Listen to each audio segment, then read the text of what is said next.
تشریف لائیں، اللہ تعالیٰ آپ کو سلامت رکھیں۔ حضرات ذی وقار، محترم قابل احترام بزرگوں اور دوستوں،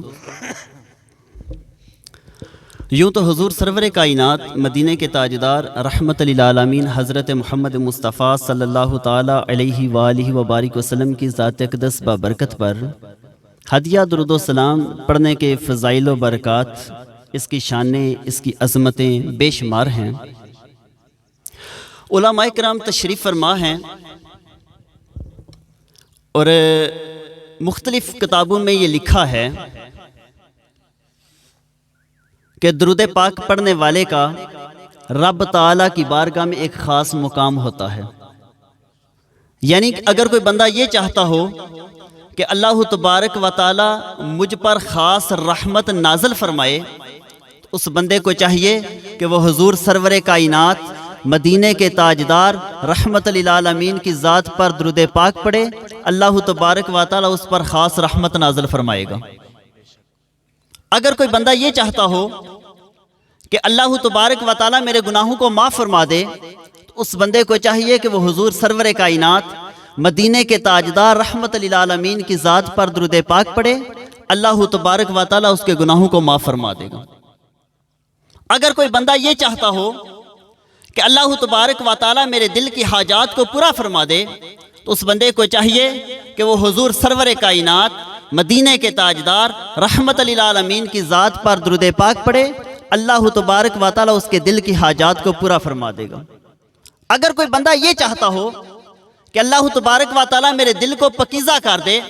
میرے چہرے پر نور آ جائے، اس بندے کو چاہیے کہ وہ حضور سرور کائنات مدینہ کے تاجدار رحمت للعالمین کی ذات پر درود پاک پڑھے، اللہ تبارک و تعالیٰ اس کے دل کو بھی پاک کر دے گا، اس کے چہرے کو بھی پاک کر دے گا۔ اگر کوئی بندہ یہ چاہتا ہو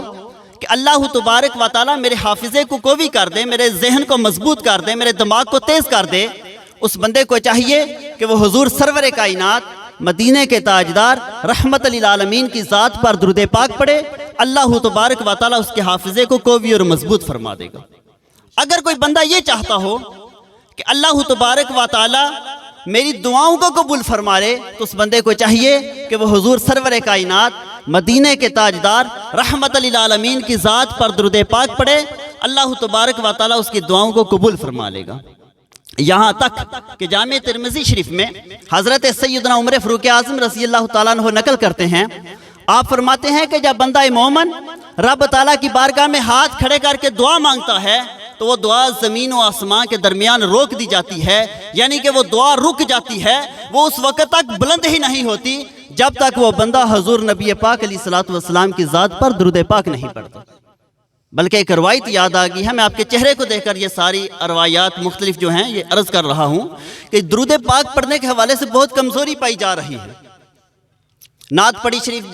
پڑھی گئی ہے اور اس کے علاوہ حضرت نے خطبہ بیان کیا ہے، درود پاک کی بڑی کمی، حالانکہ یہ وہ واحد وظیفہ ہے، یہ وہ مقدس وظیفہ ہے کہ اگر ایک بندہ حج ادا کر لیتا ہے، پنجگانہ نماز پڑھ لیتا ہے، ہر نہ جانے جتنے فرائض جو ہم پر فرض ہیں وہ ادا کرتا ہے، کسی کے پاس کوئی سنت نہیں ہے یہ قبول ہوا ہے یا نہیں، مگر درود پاک ایک ایسا واحد اور مبارک وظیفہ ہے، اس بندے کو جب بھی کوئی بندہ پڑھتا ہے، چاہے وہ دکھاوے کے لیے کیوں نہ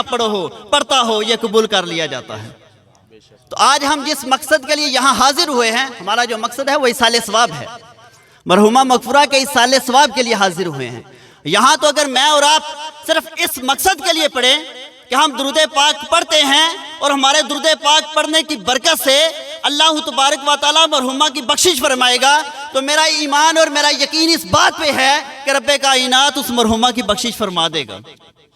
کیوں؟ آئیے ایک روایت عرض کرتا ہوں آپ کے سامنے کہ حضرت علی رضی اللہ تعالیٰ عنہ اس روایت کو نقل کرتے ہیں۔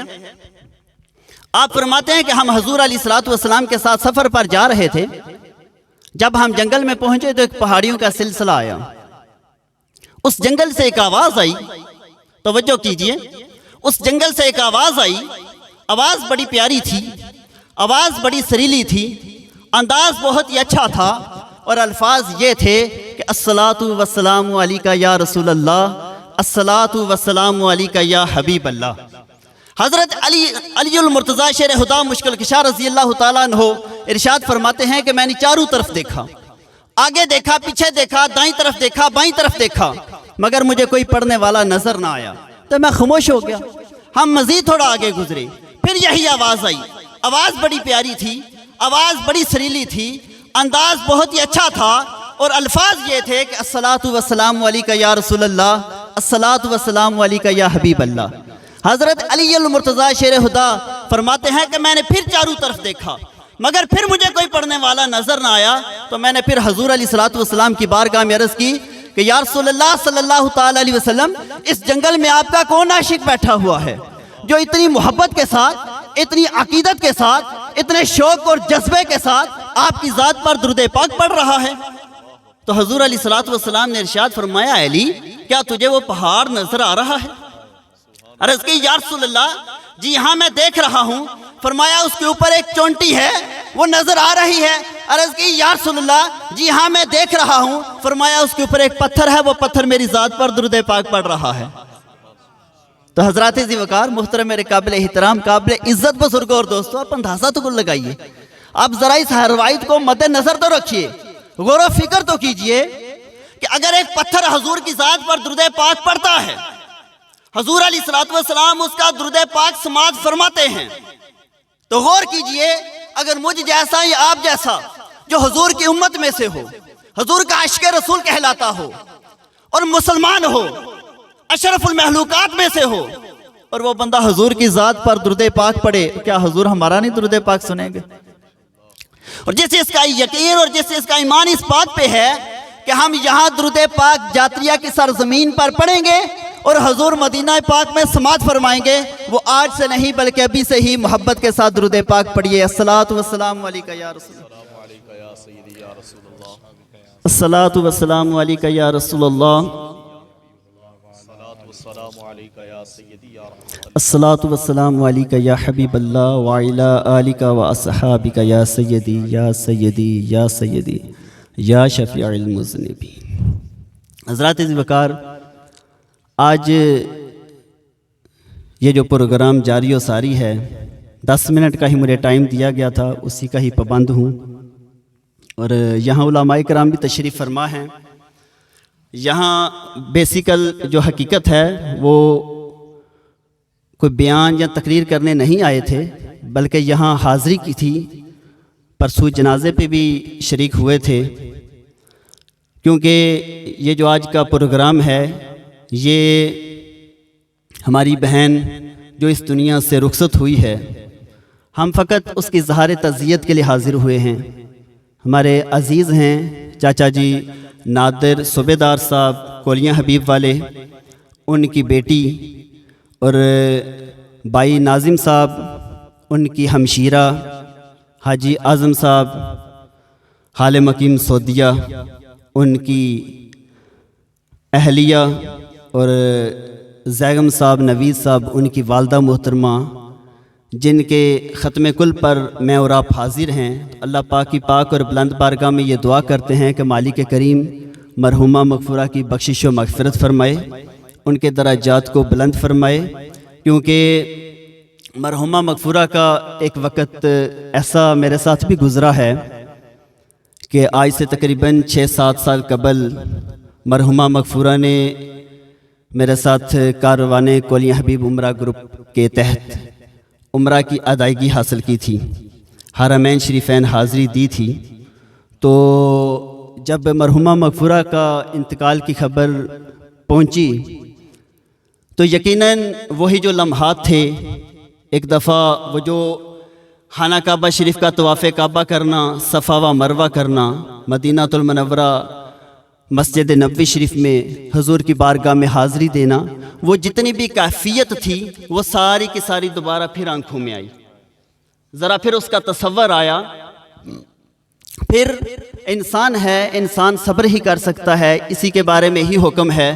کہ جب کوئی اپنا چاہنے والا، محبت کرنے والا، کوئی عزیز جس کو آپ چھوڑ نہیں سکتے، جس کے بغیر آپ زندگی نہیں بسر کر سکتے، جب وہ اس دنیا سے چلا جائے تو تم صبر کرو، اللہ تمہارا ساتھ دے گا،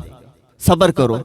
اب صبر کے موقع پر انسان یہی کہہ سکتا ہے کہ وہ انا للہ و انا الیہ راجعون، کہ جو مالک کی رضا۔ لیکن یہ ایک بڑے صدمے کی بات ہوتی ہے کہ جب والدین بڑھاپے کی حالت میں ہوں اور والدین حیات ہوں اور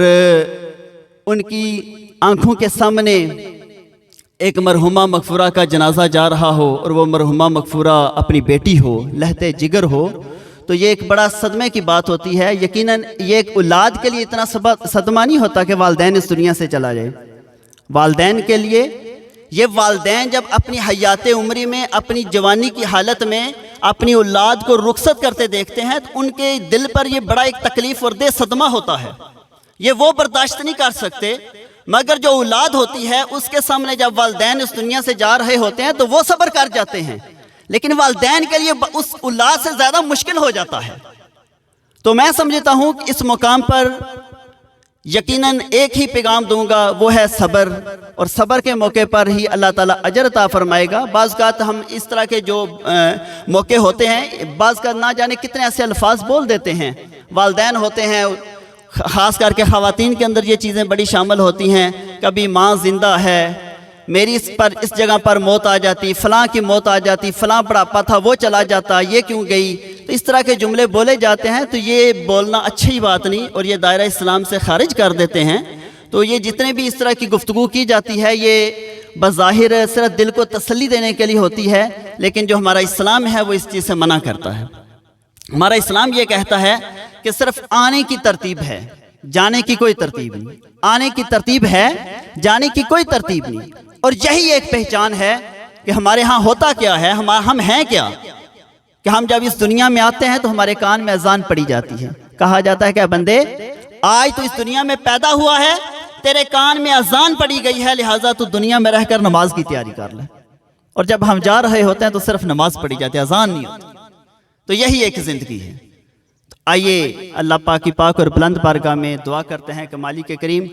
ہماری حاضری کو قبول فرمائے اور مرحومہ مغفورہ کی بخشش و مغفرت فرمائے، اہل خانہ کو صبر جمیل عطا فرمائے، آمین بجاہ النبی الامین وصلی اللہ تعالی علیہ وسلم۔